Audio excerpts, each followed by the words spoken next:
নমস্কার বন্ধুরা, তন্নিস কিচেনে আপনাদেরকে স্বাগত। আজ আমি বানিয়ে দেখাবো কাঁচকলা আলু দিয়ে পোনা মাছের ঝোল রেসিপি। এই রেসিপিটা কিন্তু বানানো খুবই সহজ, খুব চটজলদি এটা হয়ে যায়। এবং এই রেসিপিটা বানানোর জন্য নিয়ে নিয়েছি 4 পিস পোনা মাছ। আপনারা চাইলে এখানে রুই, কাতলা, মৃগেল যে কোনো মাছ দিয়ে এই রেসিপিটা বানাতে পারেন। সবার প্রথমে মাছটা ধুয়ে ভালো করে পরিষ্কার করে জল ঝরিয়ে নিয়েছি এবং দিয়ে দিচ্ছি পরিমাণ মতো নুন আর হলুদ। নুন হলুদটা দেওয়ার পরে খুব ভালো করে কিন্তু আমাদের মাছটাকে মাখিয়ে নিতে হবে। আমাদের সব সময় দেখবেন পেঁয়াজ রসুনের ঝোল খেতে ভালো লাগে না, গরমের দিনে মন চায় হালকা কিছু খেতে। সেই জন্য আমি এই রেসিপিটা নিয়ে আপনাদের কাছে হাজির হয়েছি। গরমকালে যদি এরকম একটা কলা আলুর ঝোল রেসিপি থাকে তাহলে কিন্তু এটা পেটের পক্ষেও ভালো এবং স্বাস্থ্যের পক্ষেও খুব ভালো। এই ঝোলটা বানানোর জন্য সবার প্রথমে আমি একটা কড়াই বসিয়ে দিয়েছি। কড়াইতে দিয়ে দিচ্ছি সর্ষের তেল। তেলটা গরম হলে আমি মাছটাকে ভেজে নেব। মাছটা সবকটা মাছ কিন্তু আমি একবারেই দিয়ে দিচ্ছি। মাছটাকে বেশি নাড়াচাড়া করা যাবে না। এখানে কিন্তু হাই হিটে প্রথমে একটা পিঠ হতে দিতে হবে।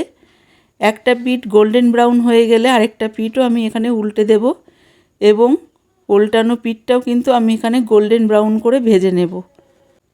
মাছের দুটো পিঠ দেখুন আমার কিন্তু ভালোভাবে ভাজা প্রায় হয়ে গেছে। এই পর্যায়ে আমি মাছের পিসগুলো একটা প্লেটে তুলে নিচ্ছি। মাছগুলো তুলে নেওয়া হয়ে গেলে এই একই তেলের মধ্যে দিয়ে দেব কিছুটা গোটা জিরে ফোড়ন। ফোড়নটা ভালোভাবে লাল লাল হয়ে গেলে দিয়ে দেব কেটে রাখা আলু। এখানে আমি কেটে রাখা আলু এবং কলা সবগুলোই কিন্তু একসাথেই দিয়ে দেব, দিয়ে একটু ভেজে নেব। এখানে কিন্তু খুব বেশি ভেজে নেওয়ার দরকার নেই, হালকা গোল্ডেন ব্রাউন হলেই চলবে। এবং কাঁচকলা আলুটা ভাজার সময় আমি দিয়ে দিচ্ছি সামান্য পরিমাণ নুন ও হলুদ। নুন হলুদটা দেওয়ার পরে আমি আবারও 2 থেকে 3 মিনিটের মতো এখানে ভেজে নেব। ভাজতে ভাজতে যখন কলা আলুগুলো হালকা গোল্ডেন ব্রাউন হয়ে যাবে সেই পর্যায়ে কিন্তু আমি এখানে অ্যাড করব কিছু মশলা। আপনাদের কাছে যদি গুঁড়ো মশলা থাকে গুঁড়ো মশলা দিয়ে বানাবেন, আর যদি বাটা মশলা থাকে তাহলে বাটা মশলা দিয়ে এটা বানাবেন। দিয়ে দিলাম 1 চা চামচ পরিমাণ ধনে গুঁড়ো আর 1.5 চা চামচ পরিমাণ জিরে গুঁড়ো, সামান্য পরিমাণ কালো গোলমরিচ গুঁড়ো। এখানে কিন্তু আপনারা সবকটা গোটা মশলা বেটে দিতে পারেন অথবা গুঁড়ো মশলাও ব্যবহার করতে পারেন। আমি পুরো রান্নাটা গুঁড়ো মশলাই ব্যবহার করলাম। দিয়ে দিলাম 1 চামচ পরিমাণ লঙ্কার গুঁড়ো। ঝালটা আপনারা আপনাদের পরিমাণ অনুযায়ী দেবেন।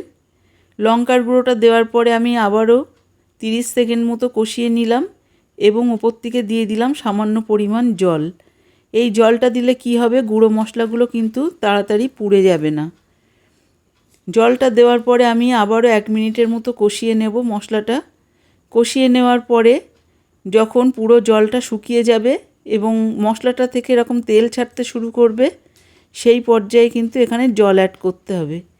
জলটা আপনারা আপনাদের পরিমাণ অনুযায়ী দেবেন, তবে কলার ঝোল কিন্তু সাধারণত একটু হালকা পাতলাই বেশি ভালো লাগে। সেই কারণে আমি এখানে 700 ml মতো জল ব্যবহার করলাম।